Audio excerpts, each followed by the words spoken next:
വ്യത്യസ്ത പ്രമേയങ്ങളിൽ സ്ക്രീനിൽ എത്തിക്കുന്ന സംവിധായകൻ അരുൺകുമാർ അരവിന്ദ് സംവിധാനം ചെയ്ത ചിത്രമാണ് കോക്ടെയിൽ. ജയസൂര്യ, സംവൃത സുനിൽ, അനൂപ് മേനോൻ എന്നിവർ കേന്ദ്ര കഥാപാത്രങ്ങളെ അവതരിപ്പിച്ച ചിത്രം. അനൂപ് മേനോൻ അവതരിപ്പിച്ച കഥാപാത്രമായ രവി എബ്രഹാമിന്റെ ഭാര്യയും രവിയുടെ അവിഹിത ബന്ധത്തിലെ സ്ത്രീയുടെ ഭർത്താവും തമ്മിൽ പരീക്ഷിക്കുന്നതാണ് ചിത്രത്തിന്റെ പ്രമേയം. അപർണ നായരാണ് ചിത്രത്തിൽ രവിയുടെ അവിഹിത ബന്ധത്തിലുള്ള ദേവി എന്ന കഥാപാത്രത്തെ അവതരിപ്പിച്ചത്. ജയസൂര്യയാണ് അപർണ നായരുടെ ഭർത്താവിന്റെ വേഷത്തിൽ എത്തിയത്. മോഹന്റെ സംവിധാനത്തിൽ സുരേഷ് ഗോപി, മുരളി, ഗൗതമി, മഞ്ജു വാര്യർ, ഇന്നസെന്റ്, ഗീതാ വിജയൻ എന്നിവർ കേന്ദ്ര കഥാപാത്രങ്ങളെ അവതരിപ്പിച്ച ചിത്രമാണ് സാക്ഷ്യം. ചിത്രവും ഒരു അവിഹിത ബന്ധത്തിന്റെ കഥയാണ് പറഞ്ഞത്.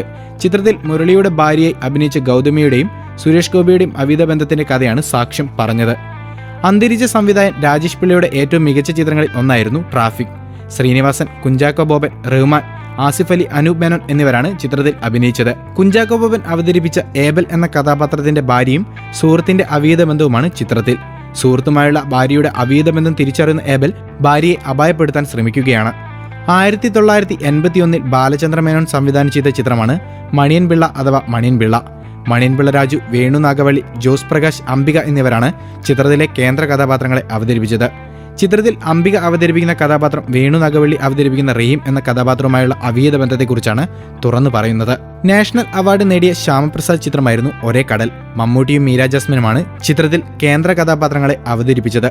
ചിത്രത്തിലെ ഇരുവരുടെയും തമ്മിലുള്ള അവിഹിത ബന്ധവും ഒടുവിൽ മീര ജാസ്മിൻ ഒരു മാനസിക രോഗിയാകുന്നതുമാണ് ചിത്രത്തിൽ.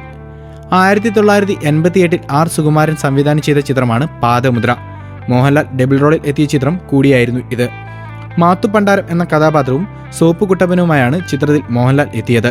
മാത്തു പണ്ടാരം എന്ന കഥാപാത്രം പല സ്ത്രീകളുമായി അവിഹിത ബന്ധം പുലർത്തുന്ന കഥാപാത്രമാണ്. ഉർവശി, സീമ എന്നിവരാണ് ചിത്രത്തിലെ നായികാവേഷത്തിൽ എത്തിയവർ.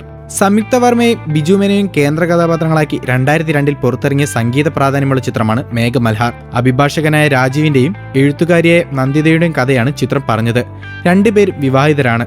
യാദൃശ്ചികമായി കണ്ടുമുട്ടുകയും ഇരുവരും തമ്മിൽ അടുക്കുകയും വിവാഹത്തിന് അപ്പുറമുള്ള ബന്ധം സൃഷ്ടിക്കുകയും ചെയ്യുന്നതാണ് ചിത്രം. കൂടുതൽ ഗോസിപ്പുകൾക്കായി ഈ ചാനൽ സബ്സ്ക്രൈബ് ചെയ്യൂ. ഗോസിപ്പ് ബസാർ.